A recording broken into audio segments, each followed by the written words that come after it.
प्रभु यीशु मसीह के नाम से आप सभी का बहुत बहुत स्वागत है इस 1 घंटे के बाइबल अध्ययन की वीडियो पर। दोस्तों, मैं नहीं जानता आप कहां से देख रहे हैं, किस देश से या किस विदेश से, लेकिन आप सभी का स्वागत है। मेरा मकसद इस वीडियो को बनाने का यह है कि आप सभी बाइबल को बखूबी समझ पाएं, बाइबल को पढ़ने में आपकी रुचि बढ़ पाए, इंटरेस्ट बढ़ पाए, ताकि आप जो है बाइबल में ज़्यादा वक्त वचन को पढ़ने में बिता सकें। दोस्तों, मैं समझता हूँ कि पूरी दुनिया में अगर मेरी नॉलेज में, अगर मैं गलत हूँ विषय अलग है, लेकिन मेरी नॉलेज में यह पाया गया है कि मात्र 1 घंटे में, और वो भी हिंदी में, पहली बार हम ये आपके बीच में रखने जा रहे हैं और मुझे ऐसा करने में बेहद खुशी है। दोस्तों, उम्मीद यह है कि इस वीडियो के चलते जहाँ कहीं पे भी ये जाएगा, जिस किसी के पास में भी ये पहुँचेगा, वे सभी परमेश्वर के बाइबल को, पुस्तक जो परमेश्वर ने मानव जाति के लिए दी है, उसको बखूबी समझ सके। दोस्तों, इस सफ़र में, इस जर्नी में मैं इस वक्त आपको ले चलना चाहूँगा। ये मात्र 1 घंटे का वीडियो होगा और मैं चाहता हूं कि बड़े ध्यान से, इत्मीनान से आप लोग जो हैं इसके कैरेक्टर्स यानी कि चरित्र को देखते हुए आप जो हैं इसको सीखेंगे, समझेंगे और मसीह के राज्य में आगे बढ़ेंगे। चलिए दोस्तों, यहां से मैं आपको इस जर्नी में अब ले चलता हूं। जी, जैसे आपके स्क्रीन के ऊपर आप देख रहे हैं 1 घंटे में पूरी बाइबल का अध्ययन। दोस्तों, बाइबल एक ऐसा शब्द है, मैं समझता हूं कि एक ऐसी पुस्तक जिसने लाखों करोड़ लोगों की जिंदगी बदली है। बाइबल, जी हाँ, खूबसूरत पुस्तक, जिंदगी बदल देने वाली पुस्तक, एक ऐसी पुस्तक जिसने जिंदगियां बदली हैं लाखों करोड़ लोगों की। दोस्तों, ये एक ऐसी पुस्तक है जो सबसे ज्यादा दुनिया भर में आज भी पढ़ी जाती है और मैं समझता हूं कि दुनिया भर में शायद ही कोई ऐसा होगा जो बाइबल शब्द को ना जानता हो ना। दोस्तों, इंग्लिश में understanding the whole Bible by their characters in 1 hour. मैं कोशिश करूंगा कि इस बाइबल को उत्पत्ति की किताब से लेकर प्रकाशित वाक्य की किताब तक, फ्रॉम जेनेसिस टू रेवलेशन, इसके जो चरित्र हैं, भूमिकाएं जिस जिसने भी निभाई, कैरेक्टर्स जिस जिसने भी निभाई, उसको पकड़कर या उसके जीवन की बातों को लेकर आपको मैं पूरी बाइबल समझा सकूं, इसी मकसद के साथ में। और ऐसे ही करके मैं 1 घंटे में आपको पूरी बाइबल समझाने की कोशिश करूंगा ना। दोस्तों, बाइबल को 2 भागों में बांटा गया, एक है पुराना नियम और दूसरा है नया नियम, जिसके टोटल जो पुस्तकें हैं वह है 66 पुस्तक। एक में है 39 यानी कि पुराना नियम और दूसरा है 27 यानी कि नया नियम, और कुल मिलाकर होते हैं 66 बुक्स, 66 पुस्तक। Bible is divided into 2 parts, old testament and new testament, जो कि इंग्लिश वालों के लिए भी मैंने रख दिया है। अब 66 पुस्तकों को हम 6 भागों में आपके लिए बांट रहे हैं या बांटा गया है, और वह है दोस्तों लॉ, जेनेसिस टू डिटोनॉमी, दूसरा है history book, Joshua to Chronicles, तीसरा है पोएट्री, एजरा टू लेमेंटेशन, और चौथा है प्रोफेसी या प्रॉफिट्स, एजेकियल टू मलाकी, पांचवा है गॉस्पल, मैथ्यू टू एक्ट्स, और छठवां है लेटर्स, रोमन्स टू रेवलेशन। ना दोस्तों, ये सारी पुस्तकें आपके बाइबल के अंदर हैं। व्यवस्था और फिर इतिहास और फिर भजनों की किताबें, भविष्यवक्ताओं की किताबें, सुसमाचार की किताबें और पत्रियां, ये सब कुछ आपको उत्पत्ति की किताब से लेकर प्रकाशित वाक्य तक की किताब में मिल जाएगी ना। दोस्तों, अब यहां से शुरू होता है उत्पत्ति की सृष्टि, जो आपके बीच में मैं इस वक्त में रखने जा रहा हूं, और मैं उम्मीद रखता हूं आप लोग सब तैयार होंगे ना। दोस्तों, जैसे आपके स्क्रीन के ऊपर आप एक हाथ बढ़ता हुआ देख रहे हैं, यह बताता है कि Elohim created heaven's and earth. परमेश्वर एलोहिम ने, जिसको मैं आपके लिए हिंदी में डाल रहा हूं, त्रिएक परमेश्वर ने आकाश और पृथ्वी की सृष्टि की। जी हां दोस्तों, एलोहिम परमेश्वर, मैं रखूंगा उसको आगे ना। इंग्लिश में लिखा है in the beginning God Elohim bracket में created the heavens and the earth. इसका मतलब है कि परमेश्वर, जिसका नाम है एलोहिम, पिता पुत्र पवित्र आत्मा, उसने इस पूरी सृष्टि की, जो भी आप लोग देख रहे हैं उसकी सृष्टि करी है। ये बात हमें उत्पत्ति की किताब से पहले वचन से ही मिलती है ना। दोस्तों, ये चित्र बताता है कि एलोहिम ब्रैकेट में आप लोग देख लीजिएगा, जिसको नीचे डाला है ट्रायून गॉड, जो कि हिंदी शब्द है त्रिएक परमेश्वर। एलोहिम जिसमें पिता है, पुत्र है, पवित्र आत्मा है, और जो कि यहां लिखा है is the owner of this whole world और whole universe. Elohim triune God is the owner of this whole universe और होल वर्ल्ड। आप जैसा भी ठीक समझे, ये परमेश्वर है पूरी सृष्टि का। आप जिस किसी भी दुनिया में, आप जिस किसी भी देश में है, सच्चाई यह है कि परमेश्वर एलोहिम ट्रायून गॉड जो है वो इस सृष्टि का, इस यूनिवर्स का, इस वर्ल्ड का मालिक है, बॉस है, ओनर है। ये आपको समझना बहुत ज़रूरी है जब आप लोग पहली बार बाइबल को हाथ लगाते हैं या पहले वचन को पढ़ते हैं ना। दोस्तों, अब जो स्क्रीन के ऊपर आपके आ रहा है, ये 6 दिन में परमेश्वर ने क्या क्या बनाया आपके बीच में रखने जा रहा हूं। पहला दिन यानी कि first day light created, second day water separated, third day land, sea and plants were created. फिर चौथा दिन यानी कि fourth day sun, moon and star were created. Fifth day sea का मतलब है पानी के जितने मछलियां हैं। Fifth day sea and birds created. Sixth day animals and mankind were created. इसका मतलब है मानव जाति को परमेश्वर ने 6वें दिन में बनाया। जब वो जानवरों को, सारी रेंगने वाले जंतु को बना चुका, उसके बाद उसने जो है मानव जाति को बना। ये सब आपको पहले अध्याय में उत्पत्ति के मिल जाएगा ना। दोस्तों, परमेश्वर ने जब आदम को बनाया, हव्वा को बनाया, उत्पत्ति की किताब 1:27 कहता है, बड़े ध्यान से देखिएगा, तब परमेश्वर ने मनुष्य को अपने स्वरूप के अनुसार उत्पन्न किया। अपने ही स्वरूप के अनुसार परमेश्वर ने उसको उत्पन्न किया, नर और नारी करके उसने मनुष्यों की सृष्टि की। ये बात बताती है कि परमेश्वर ही है जिसने मानव जाति को बनाया, मनुष्य को बनाया, स्त्री को बनाया, जो कि कहता है नर और नारी को बनाया ना। दोस्तों, जब परमेश्वर आदम और हव्वा को बना चुका, तब परमेश्वर ने एक ऐसी वार्निंग या एक ऐसी हिदायत दी। और वो वार्निंग क्या थी इन सभी के लिए? बस एक वार्निंग के साथ बगीचे में रखा था। वार्निंग क्या थी आपके बीच में रखने जा रहा हूं। वार्निंग थी दोस्तों ये पेड़ जिसका फल परमेश्वर ने आदम और हव्वा को खाने के लिए मना किया था। उत्पत्ति 2:17 कहता है, पर भले या बुरे के ज्ञान का जो वृक्ष, उसका फल तू कभी ना खाना, क्योंकि जिस दिन तू उसका फल खाए उसी दिन अवश्य मर जाएगा। दोस्तों, ये वार्निंग के साथ, इस हिदायत के साथ परमेश्वर ने आदम और हव्वा को अदन नाम वाटिका में रखा और परमेश्वर ने कहा कि तुम यहां फूलो फलो फैल जाओ। ये था प्लानिंग, ये थी परमेश्वर की योजना, ये था मानव जाति के लिए परमेश्वर ने जो बनाया, आदम और हव्वा जो हमारे पूर्वज हैं। जी दोस्तों, अब दिक्कत हो गई। दिक्कत क्या हो गई? आपके स्क्रीन के ऊपर आप देख सकते हैं 2 चित्र डाला है कि हव्वा को उस फल को खाने के लिए शैतान, लूसीफर, सांप, आप देख रहे हैं यहां पर, जिसको लाल अजगर भी कहा गया है और इंग्लिश ट्रांसलेशन कहता है द ड्रैगन, उसने हव्वा को बहका दिया। और जिसको हम कहते हैं हमारी आदि माता यानी कि हव्वा, पहली औरत, जिसने, लूसीफर ने उस औरत को बहकाने में कामयाब हो गया। और लिखा है उत्पत्ति 3:6, जब स्त्री ने देखा यानी हव्वा, उस वृक्ष का फल खाने में अच्छा है, देखने में मनभाव, बुद्धि देने के लिए चाहने योग्य भी है, तब उसने उसमें से तोड़कर खाया। और लिखा है दोस्तों, अपने पति यानी कि आदम को भी दिया और उसने भी खाया। और दोस्तों, जैसे ही दोनों फल खा चुके, उनको एहसास हो गया कि वे बिना वस्त्र के हैं और वो जाकर जो है किसी पेड़ के पीछे छुप गए। जब परमेश्वर ने उनको, ये देख लीजिए, आवाज लगाई और परमेश्वर ने एक ही चीज पूछा।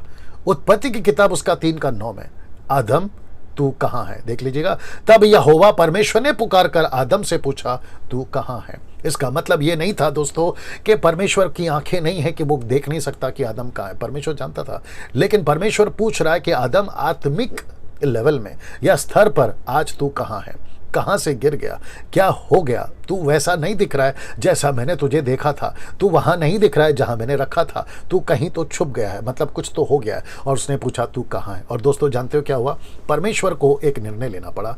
जैसे आपके स्क्रीन के ऊपर आप देख रहे हैं कि परमेश्वर को अदन की वाटिका से इन दोनों को निकाल देना पड़ा, क्योंकि परमेश्वर सब बर्दाश्त कर सकता है, परमेश्वर पाप बर्दाश्त नहीं कर सकता। जिसके चलते उत्पत्ति की किताब उसका 3रा अध्याय वचन 23 कहता है कि तब यहोवा ने उसको अदन की वाटिका में से निकाल दिया कि वह उस भूमि पर खेती करे जिसमें से वह बनाया गया था। जी दोस्तों, यहां से मानव जाति की एक दुखदाई, आदम और हव्वा की एक दुखदाई सफर जर्नी शुरू होती है, जहां उसको मेहनत करनी है, जहां उसको कांटे चुभेंगे, जहां उसको जानवरों से डर लगेगा, जहां उसको बीमारी हो सकती है, जहां उसको धूप और ठंड लग सकती है, जहां उसको हर प्रकार की तकलीफ जो आज इंसान, आप और हम झेल रहे हैं, ये यहां से शुरू हो गया था दोस्तों। लेकिन कहानी आगे कैसे बढ़ी? इन दो बच्चों के द्वारा। जी दोस्तों, इन दो बच्चों के द्वारा। एक का नाम है कैन और दूसरे का नाम है हाबिल। एक था किसान और दूसरा था चरवा। जो चरवा था वो हाबिल था, जो किसान था वो कैन था। और आपको पता है, परमेश्वर ने चरवा यानी कि हाबिल, उसकी भेंट को स्वीकार किया, लेकिन कैन की भेंट को उसने स्वीकार नहीं किया। और जिसके चलते, जी दोस्तों, ये रहा कैन, जिसके चलते पहला कत्ल इस पृथ्वी पर हुआ, और वो भी उसके खुद के भाई का, और ये बात बताती है कि शैतान ने कैसे इंसान को मारने पे मजबूर कर दिया। और उसके चलते आज पूरी दुनिया में दोस्तों एक तरह का मनुष्य का कत्ल हो रहा है। मनुष्य ही बुराई कर रहा है। मनुष्य का कोई दुश्मन नहीं है, मनुष्य का दुश्मन मनुष्य खुद है। ये बात यहां से सीखने मिलती है। लेकिन दोस्तों, इसके बीच में एक अद्भुत और खूबसूरत घटना घटती है, और वह है इस व्यक्ति की, जो कि बाइबल के अंदर एक ऐसा कैरेक्टर जिसका नाम है हनोक, जो परमेश्वर के प्रेम में 300 वर्ष तक चला।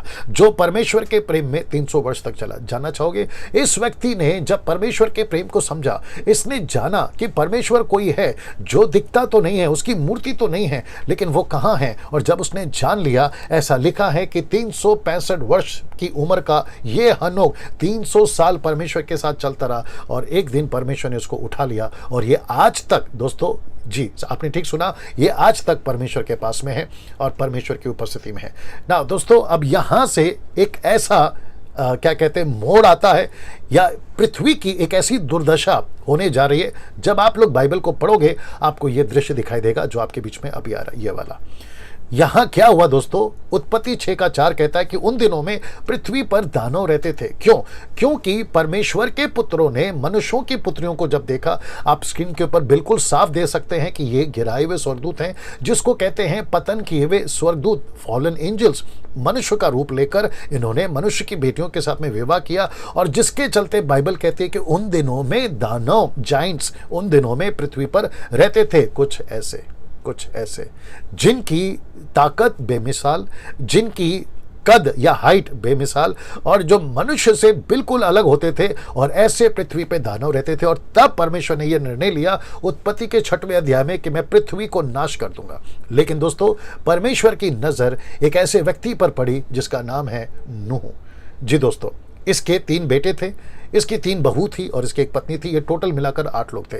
और परमेश्वर ने, जैसे आपके स्क्रीन पे आप देख रहे हैं, परमेश्वर ने कहा एक जहाज बना लकड़ी का ना। दोस्तों, आपको यकीन दिला दूं कि उन दिनों में साइंटिस्ट नहीं होते थे, या किसी प्रकार की पढ़ाई या स्टडी नहीं होती थी। इस व्यक्ति को बड़ा कठिन हो गया समझना कि लकड़ी का जहाज अगर मैं बना भी दूं तो वो पानी पे तैरेगा या डूबेगा।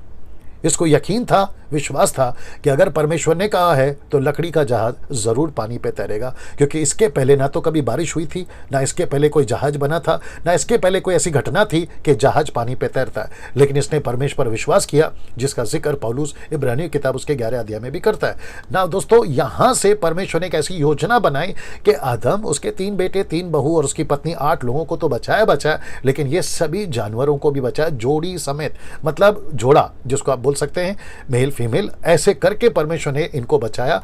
और उसके बाद में लगातार दोस्तों यहाँ पूरी दुनिया खत्म हो जाती है, खत्म हो चुकी होती है। और जानते हो, इस चित्र को देख लीजिए, ऐसे पूरे मानो पूरी दुनिया, आप सोच नहीं सकते, 8 लोग और जहाज के अंदर जितने जानवर हैं, जैसे आपके स्क्रीन पे आप देख रहे हैं, सब खत्म हो गए। और ये बात बताती है उत्पत्ति की किताब 7:21, लिखा है, और क्या पक्षी, क्या घरेलू पशु, क्या बनेले पशु, पृथ्वी पर चलने वाले सब प्राणी और जितने जंतु पृथ्वी पर बहुतायत से भर गए थे, वे सब मनुष्य मर गए।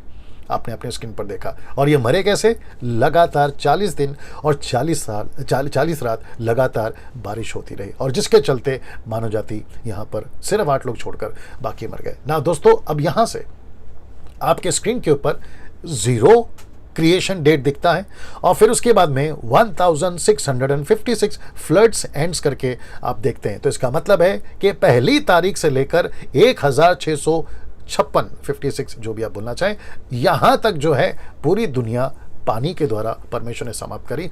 अब यहां से एक नई जर्नी फिर से परमेश्वर शुरू करता है और वह चलता है यीशु के आने तक 4400 साल तक। मैं रिपीट करता हूं, 4400 साल तक, जिसको कहते हैं ओल्ड टेस्टमेंट। अब इसका इतिहास मैं आपके बीच में रखने जा रहा हूं। दोस्तों, ये वो परिवार था जो जहाज से बाहर निकला। आप देख सकते हैं जहाज, और यहां पे उन्होंने परमेश्वर को अर्पण दी, होम बलि दी, या जो भी आप कहना चाहे आराधना करी, और यहां से परमेश्वर ने इन 8 लोगों के द्वारा ही ये सारी दुनिया आज जो आप देख रहे हैं इनके द्वारा ही बनाए ना। दोस्तों, जब ये लोग पृथ्वी पर फिर से फैल रहे थे, एक घटना और घटी। आप जैसे चित्र में देख रहे हैं, ये एक ऐसा टावर इन्होंने बनाया, या इनके बच्चों ने बनाया, या इनके बाद जो बच्चे आए थे उन्होंने बनाया। और यहाँ पे अब मैं आपको नाम देने जा रहा हूँ। ये नाम बड़ा ही प्रचलित है आज की तारीख में भी, और वो नाम है बेबीलोन। हिंदी में बाबिल, इंग्लिश में बेबीलोन। और यहाँ से भाषा जातियों में गड़बड़ी हो गई। उत्पत्ति 11:1 में आप देख सकते हैं ना। परमेश्वर ने यहाँ पर भाषाओं में गड़बड़ी इसलिए डाली क्योंकि परमेश्वर नहीं चाहता था कि ये एक जगह पे टिके रहे जिसका नाम है बेबीलोन।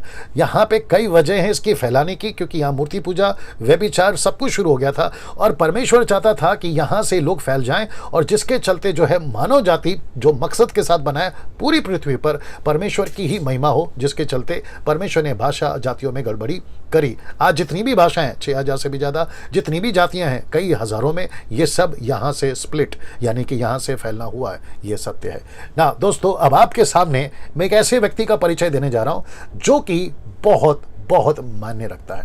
जी दोस्तों, इस व्यक्ति का नाम है अब्राहम। ये 75 साल की उम्र में परमेश्वर ने इसको बुलाहट दी। इंग्लिश में लिखा है called by God for new land and new nation. मैं बहुत जल्द आपको उसका परिचय दे दूंगा ना। दोस्तों, जैसे ही ये व्यक्ति परमेश्वर के पास में आता है, परमेश्वर इसको बुलाता है और परमेश्वर कहता है कि तुझे एक नए सफर में ले चलूंगा, एक नई जाति तेरे द्वारा बनाऊंगा, एक नया नेशन, राष्ट्र मैं तेरे द्वारा क्रिएट करूंगा। दोस्तों, जब इसकी 100 साल की उम्र हो गई थी, 100 साल की उम्र में इसको कोई बच्चा नहीं था, लेकिन 100वें साल में परमेश्वर ने इसको एक बेटा दिया जिसका नाम था इसहाक। जी दोस्तों, ये चित्र देख लीजिए। एक तरफ चित्र में देख सकते हैं बच्चा छोटा है, लेकिन अगला ही चित्र बताता है कि बच्चा बड़ा हो गया। और जब बच्चा बड़ा हो गया तो परमेश्वर ने इसकी परीक्षा ली और कहा कि जिसको तू इतना प्यार करता है उसको बलि कर दे।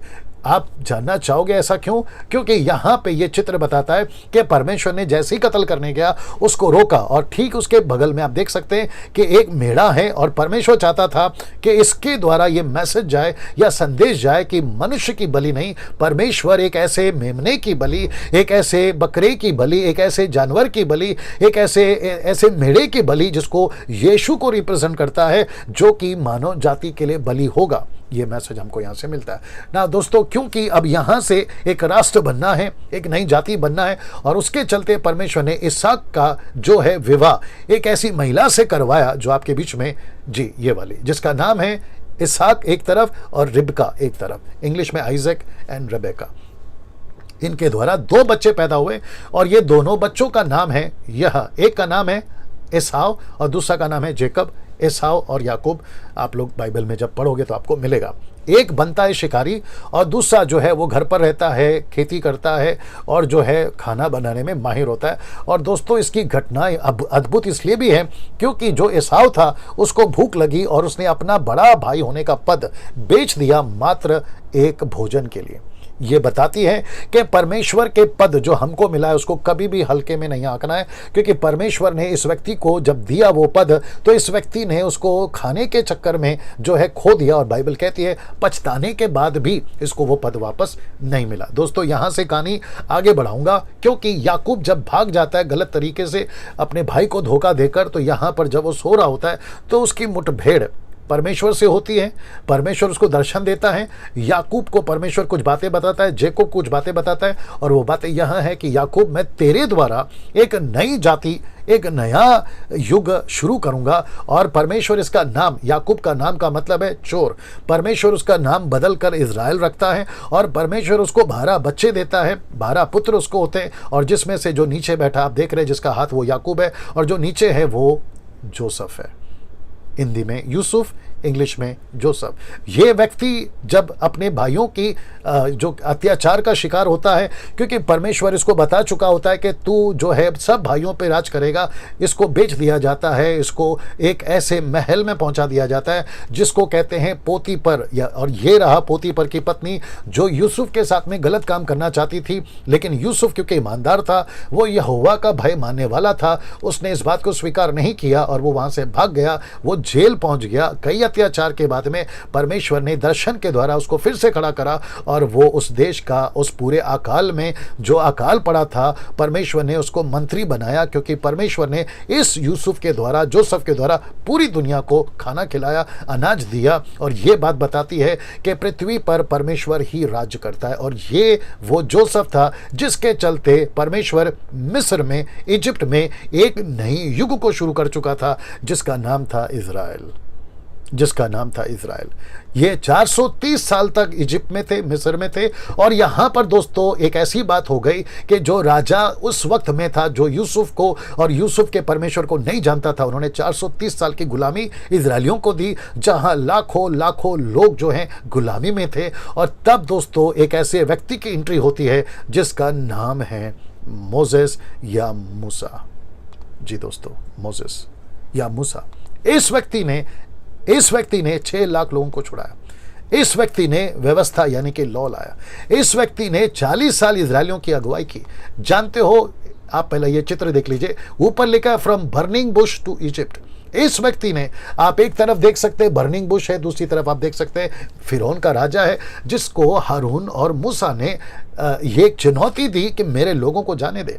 और उसके चलते 10 विपत्ति यानी कि 10 बड़े चमत्कार परमेश्वर ने वहां पर करवाए। और इस व्यक्ति ने, जिसका नाम है मूसा, एक तरफ आप देख सकते हैं कि लाल समंदर को फाड़कर परमेश्वर इजरायलियों को उस पार पहुंचाता है, और दूसरा ही पल आप देख लोगे, स्लाइड देख लोगे, जहां परमेश्वर उस पार पहुंचने के बाद मिस्र की सारी सेना को लाल समंदर में डुबा देता है। कितना अद्भुत नज़ारा है दोस्तों। और क्या गजब की ये बाइबल पुस्तक है जो ऐसी सच्ची घटनाओं से और अद्भुत चमत्कार से भरी हुई है। मैं उम्मीद रखता हूँ, मैं तो बहुत संक्षेप में आपको बता रहा हूँ, लेकिन जैसे ही आप पढ़ते जाओगे इसकी पूरी गहराई में और पूरी डिटेल में आप पहुँच पाओगे। बड़ा मजा आएगा आप लोगों को जब आप बाइबल पढ़ोगे ना। दोस्तों, यहाँ से परमेश्वर ने मूसा को 10 आज्ञा दी। 6 लाख लोगों को 40 साल कैसे उसकी आराधना करनी है, कैसे उसकी सेवा करनी है, ये परमेश्वर ने तरीका बनाया था या दिया था, जिसको आप लोग अपने स्क्रीन पर देख रहे हैं और जिसको कहते हैं इंग्लिश में टैबरनेकल और हिंदी में तंबू। परमेश्वर बताता था वक्त वक्त पर कैसे तुम्हें काम करना है। और परमेश्वर ये इसलिए करवाता था क्योंकि परमेश्वर ने कह दिया था कि मुझे छोड़ पृथ्वी पर किसी को ईश्वर नहीं मानना, किसी मूर्ति की आराधना नहीं करना, किसी को देवता नहीं बुलाना। यहाँ परमेश्वर ने साफ हिदायत दे दी थी। लेकिन उसके चलते ये हुआ दोस्तों कि पहली पीढ़ी ईमानदार नहीं रही, और जिसके चलते इजरायली यानी कि नेशन ऑफ द इजराइल ये जो है गुलामी में चली गई। और कई लोगों को जो है उन लोगों ने इनके ऊपर अत्याचार करा। तब परमेश्वर एक और कैरेक्टर को भेजता है, उसका नाम है जोशुआ, यहोशू। जी हाँ, आपके चित्र पर देख लीजिए। ये वो व्यक्ति था जो मूसा का टहलुआ था, मूसा के साथ में रहता था। इसने परमेश्वर की ताकत को समझ लिया था, इसलिए परमेश्वर ने इस व्यक्ति का अभिषेक किया कि ये अगला लीडर बने।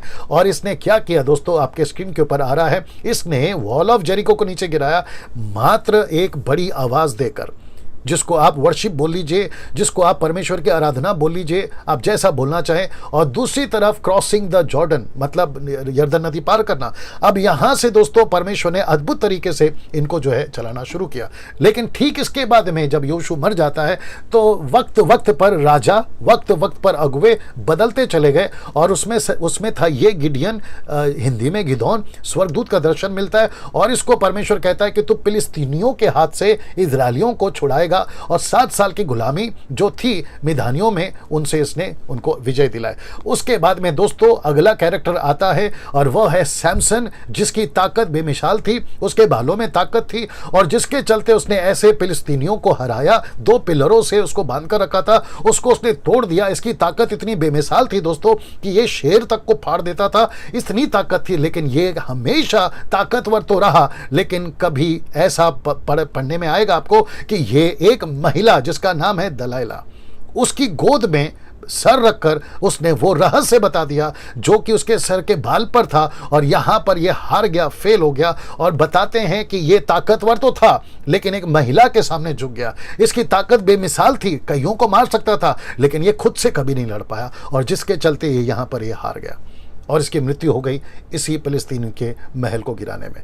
बड़ा दुखदायी इसका अंत हुआ। इससे बहुत कुछ सीख सकते हैं जब आप लोग पढ़ोगे ना। दोस्तों, यहां पे एक महिला की आपको मैं परिचय करा दूं जिसका नाम है रूथ जी, जिसके कंधे पे इसने हाथ रखा है। ये उसकी सास है और रूथ उसकी बहू है, और सास का नाम है नुआमी, और जिससे इसका विवाह होता है वो है बोआज। आप जब रूथ की पुस्तक पढ़ोगे तो आपको सब कुछ पता चल जाएगा। ये महिला की एक बात मुझे अच्छी लगी, इसको जब कहा गया इसकी सास की तरफ से कि तू अपने घर, तू अपने देवताओं के पास लौट जा, जिसकी तू आराधना करना चाहे कर ले, लेकिन रूथ उसको जवाब देती है कि जो तेरा परमेश्वर है वो मेरा परमेश्वर है, जिसकी तू सेवा करेगी मैं उसकी सेवा करूंगी। और दोस्तों, यकीन जानिए कि इसी स्टेटमेंट ने, इसी बात ने इसको कामयाब किया, इसको आशीष दी, और बोआज जो कि बड़ा धनी था उससे इसकी विवाह हुई, जो कि बताता है पूरे के पूरे न्यू टेस्टामेंट को। फिर कभी इसके ऊपर हम बात करेंगे ना। दोस्तों, यहां से एक ऐसे व्यक्ति का परिचय आपके बीच में रखने जा रहा हूं, जब आप बाइबल पढ़ते होंगे तो ये लड़का आपके नजर में जरूर आएगा,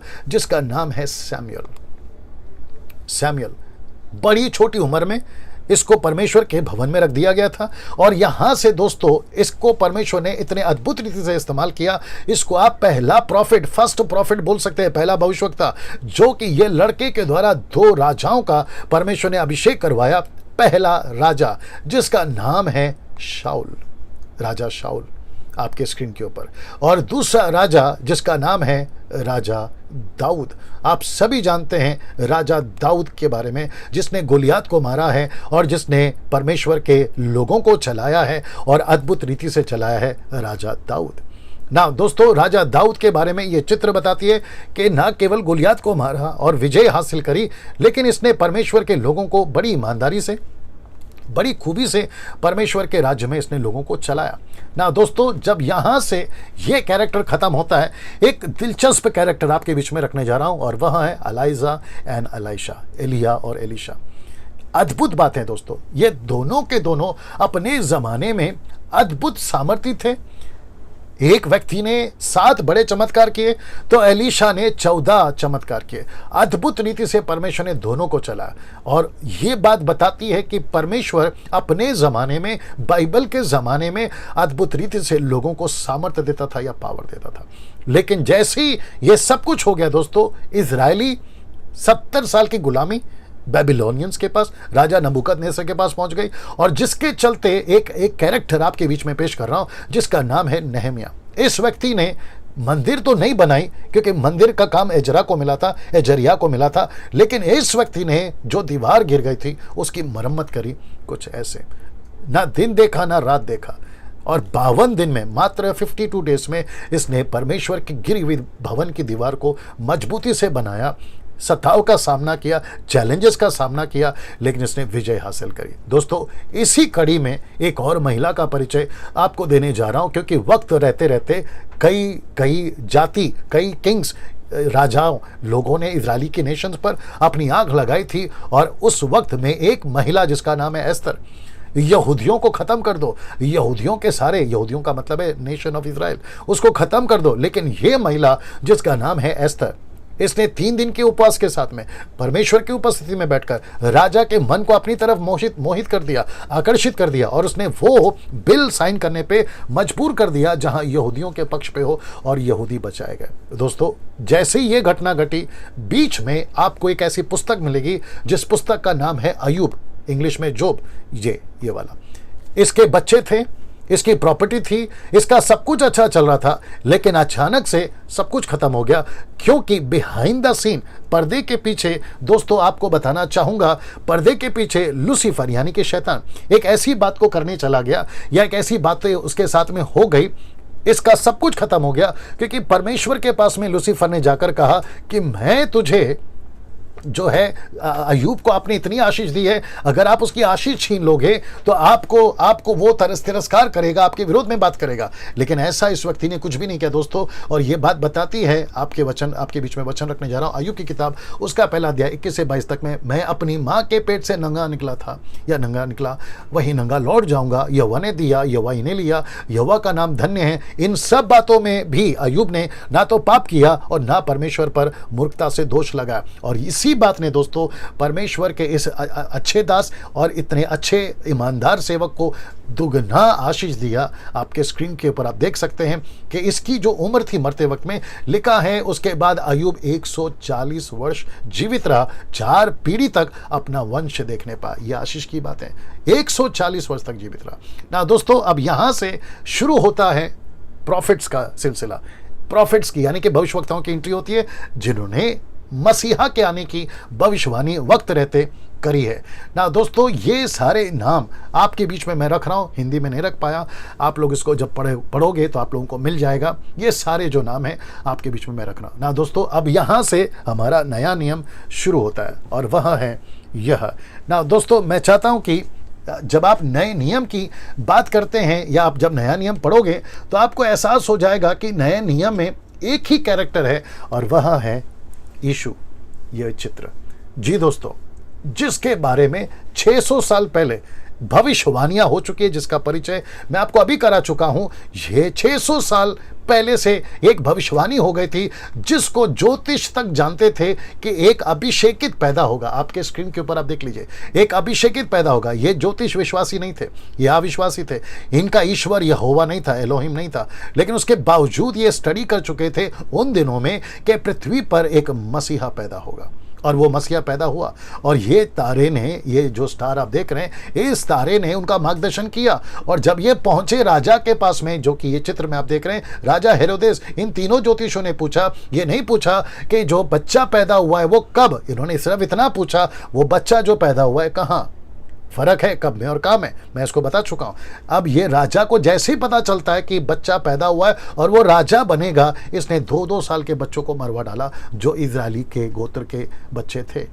अब यहां से दोस्तों, जब परमेश्वर ने यीशु को चमत्कार रीति से इस हृदय से बचाया, बच्चा बड़ा होते होते जब 12 साल का हो गया, आपके स्क्रीन के ऊपर आप देख लीजिए, जब यीशु 12 साल का हो गया तो शास्त्री फरीसी, याद रखिए शास्त्री फरीसी कौन थे, ये वही शास्त्री फरीसी थे जो अब्राहम से लेकर इसहाक तक, इसहाक से लेकर याकूब तक, याकूब से लेकर मूसा तक, मूसा से लेकर यहोशू तक, यहोशू से लेकर आपका गिदोन तक और आगे राजा दाऊद, और ऐसे करते करते अगर आप पढ़ोगे आपको पता चलेगा एक नेशन खड़ा कर दिया था और वो नेशन था इजराइल।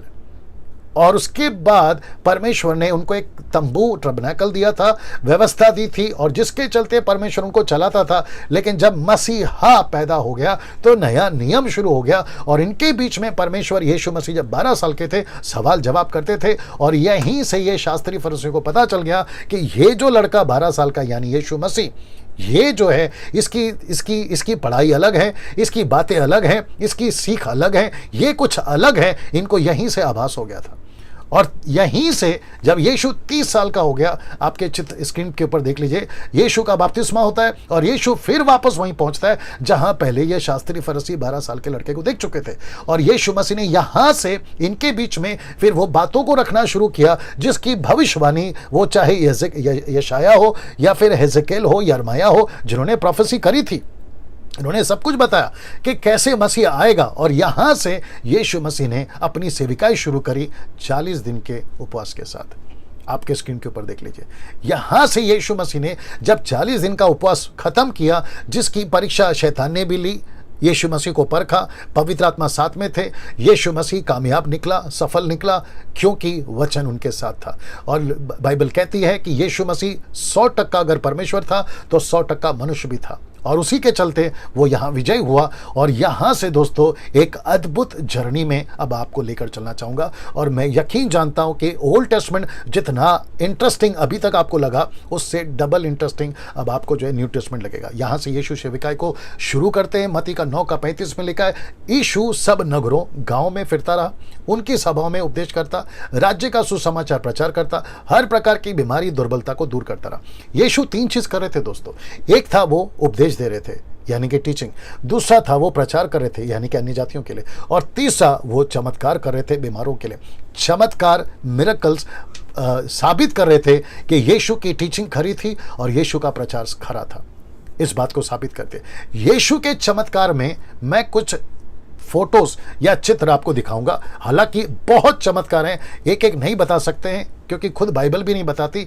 जितने मेजर मिरेकल्स करे यीशु ने, वो आपके बीच में रखने जा रहा हूं। और ये बात साबित कर देगी, अगर यीशु तब कर सकता था, यीशु अब भी कर सकता है और यीशु आगे भी कर सकता है। दोस्तों, पहला चमत्कार यीशु मसीह का, ये पानी से दाखरस, यानी कि यीशु का पहला चमत्कार पानी से दाखरस को बनाना, अद्भुत चमत्कार। ये बात बताती है आपका जीवन अगर फीका है, परमेश्वर उसको कैसा कलरफुल बना सकता है, रंगीन बना सकता है। रंगीन से मतलब है आपके जीवन में आशीषें ला सकता है। ये बात बताती है। इस व्यक्ति को देख लीजिए, ये अंधा था, ये आंखें नहीं थी, और जब परमेश्वर ने हाथ रखा इसकी आंखें खुल गई। ये बात साबित करता है कि परमेश्वर आपको वो सारी चीजें जो नामुमकिन है, असंभव है, चीजें नहीं देख सकते, परमेश्वर वो चाहे शारीरिक हो या आत्मिक हो दिखा सकता है। किसी का विधवा का बेटा मर गया था, यीशु मसीह वहां पहुंचते हैं और विधवा के बेटे को जिंदा करते हैं। एक याईर की बेटी थी 12 साल की, यीशु मसीह ने उसको जिंदा करा।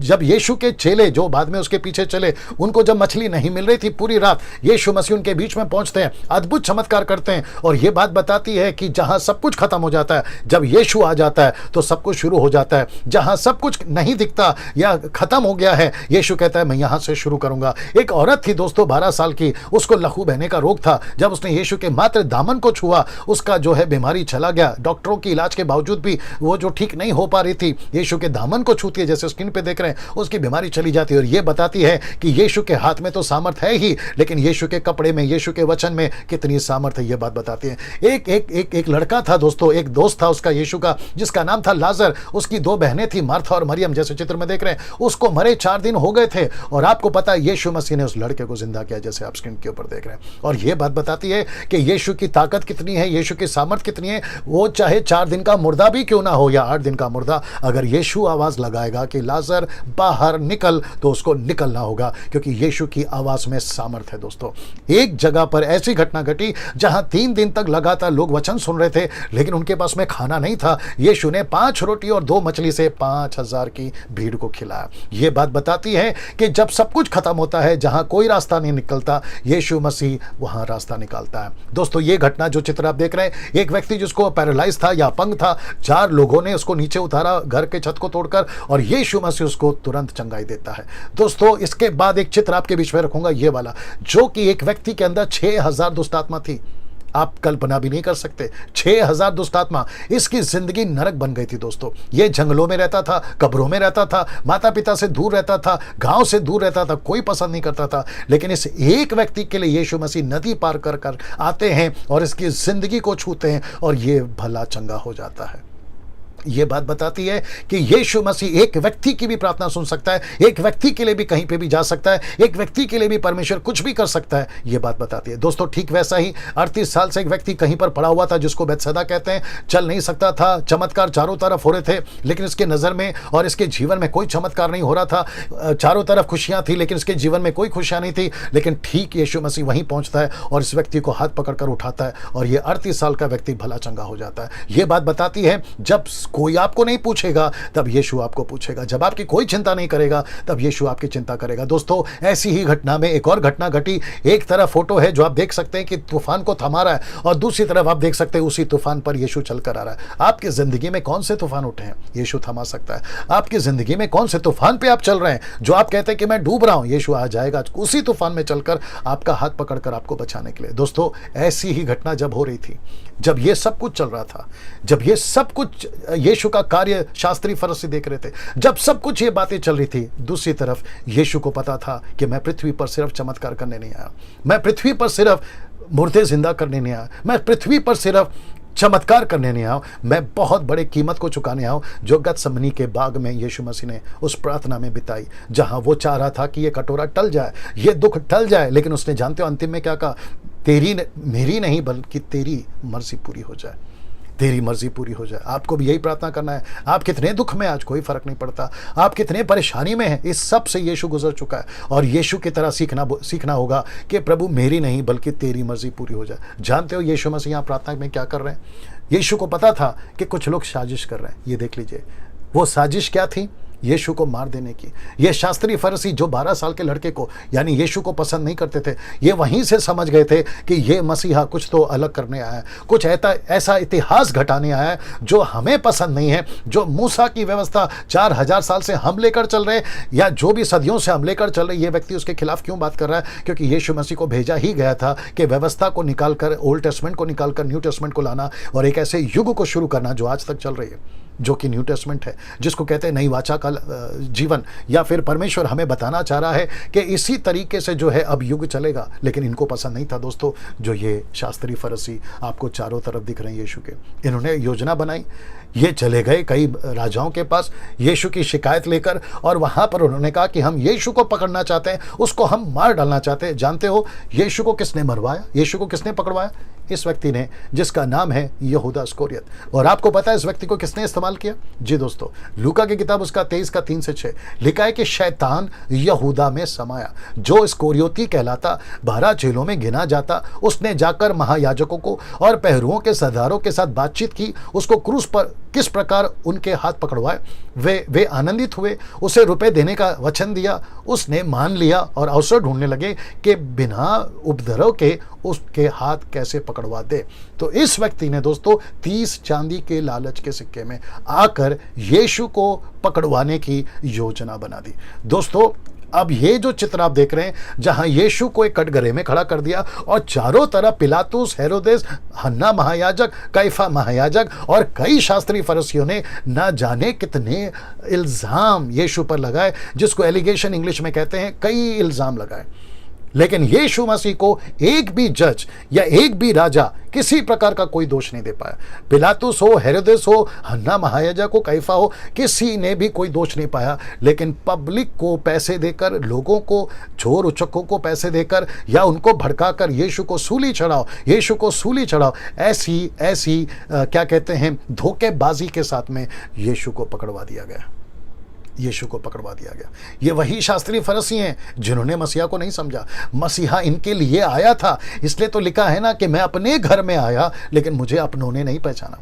यूहन्ना कहता है कि जगत में ज्योति आए, लेकिन जगत ने ज्योति को नहीं बल्कि अंधकार को ज्यादा पसंद किया। पहला यूहन्ना 1 से 4 तक अगर आप पढ़ोगे, ये बात बताती है कि कितना क्रूर अंधकार का ये दुनिया है। दोस्तों उसी दुनिया में आज भी हम जीवित हैं, तो हमें कितना सतर्क होना चाहिए, जिसकी मैं बार बार बातें कर चुका हूं। यहां यीशु पकड़वाया जाता है। दोस्तों चित्र देखिए, बेरहमी से मारा जाता है, जिसकी भविष्यवाणी यशाया 53 अध्याय कर चुका है कि जैसे ऊन कतरने वाला खामोश रहता है, चुप रहता है, वैसा यीशु मसीह वहां देख लीजिएगा बिल्कुल चुप था। उसने दुख सहा, उसने कोड़े खाए, बेदर्दी से उसको मारा गया। आप चित्र देख लीजिएगा दोस्तों, उसको क्रूस कंधे पे डालकर उसको पूरे गली में घुमाया गया। ये यातना उसने क्यों सही, ऐसा दर्द उसने क्यों सहा, आप जरा देख लीजिएगा। बाइबल कहती है ये सब कुछ उसने इसलिए सहा क्योंकि मानव जाति के पाप जो इतने क्रूर थे, इतने भयंकर थे, उसके लिए ये कीमत चुकाना जरूरी था। दोस्तों ये बात को समझिए, यीशु के साथ ये सब इसलिए हो रहा है क्योंकि ये सब आपकी और मेरे साथ होने वाला था।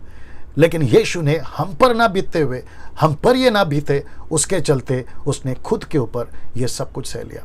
ऐसी मौत पूरे मानव जाति में, पूरे इतिहास में कभी नहीं घटी। ऐसी दर्दनाक मौत यीशु को दी गई। दोस्तों यीशु को दी गई।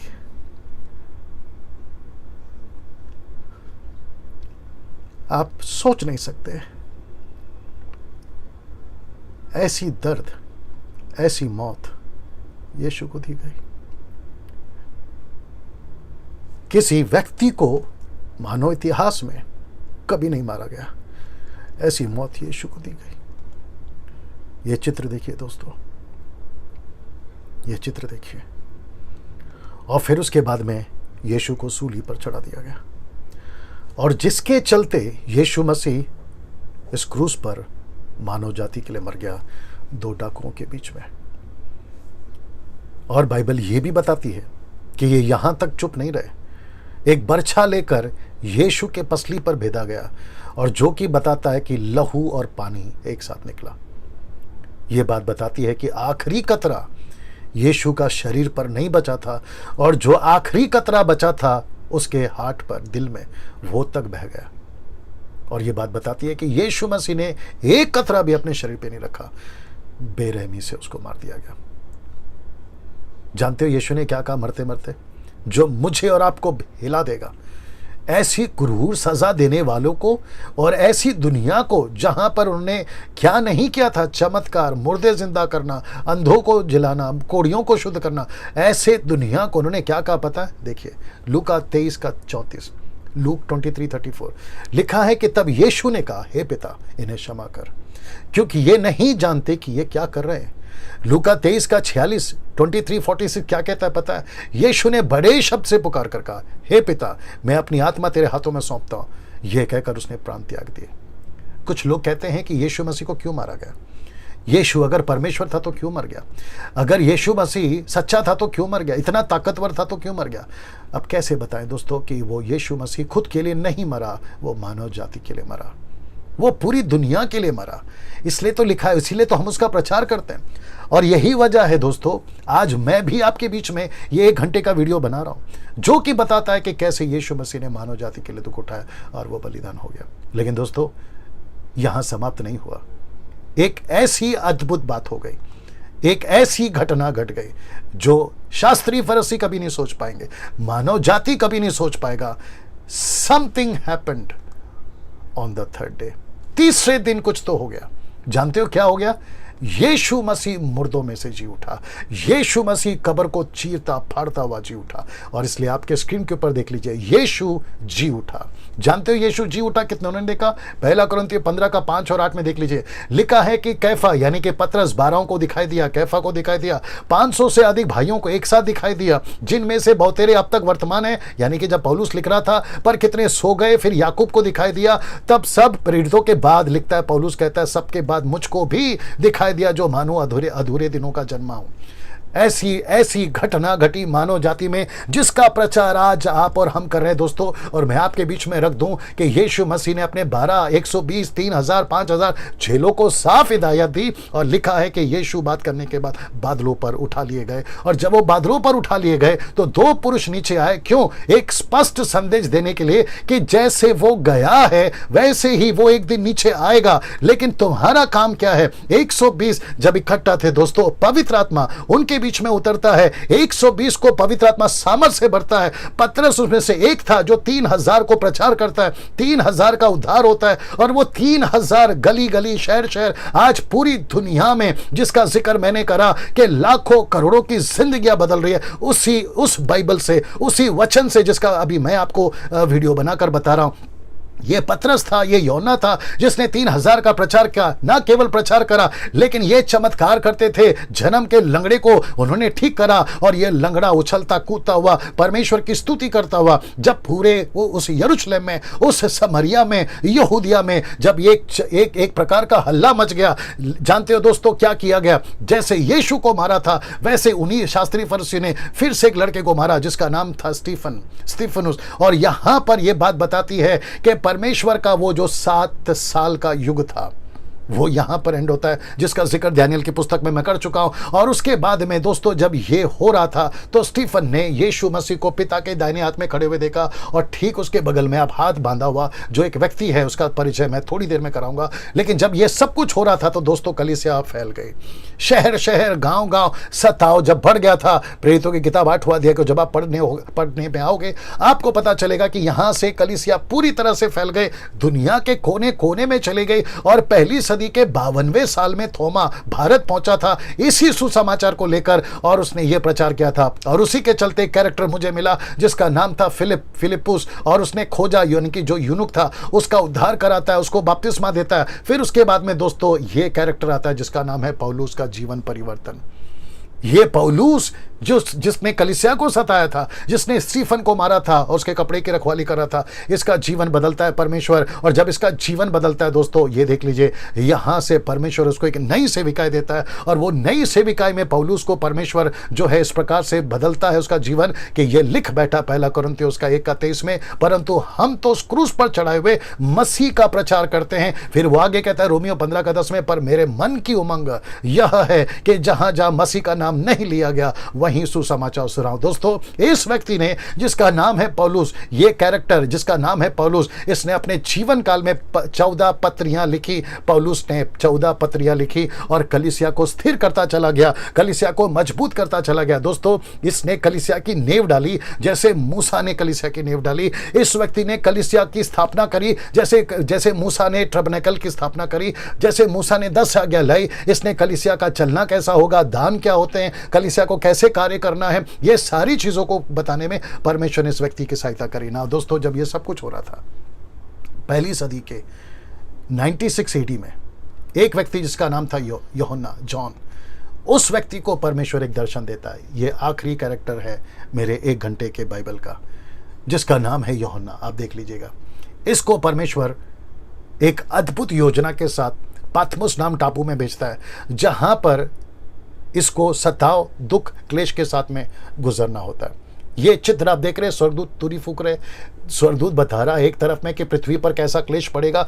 इस सब की जो रिकॉर्ड है, इसने प्रकाशित वाक्य की पुस्तक में, जो अभी ठीक आपके हाथ में है, प्रकाशित वाक्य 1 से लेकर 22 तक के अध्याय में, उसको पूरी तरह से लिखा और उसने सब कुछ आपके बीच में रखा। और इसका सबसे हाईलाइट पॉइंट क्या है दोस्तों? इसका सबसे हाईलाइट पॉइंट है यीशु मसीह का फिर से इस दुनिया में आना, जिसको कहते हैं जीसस इज कमिंग बैक।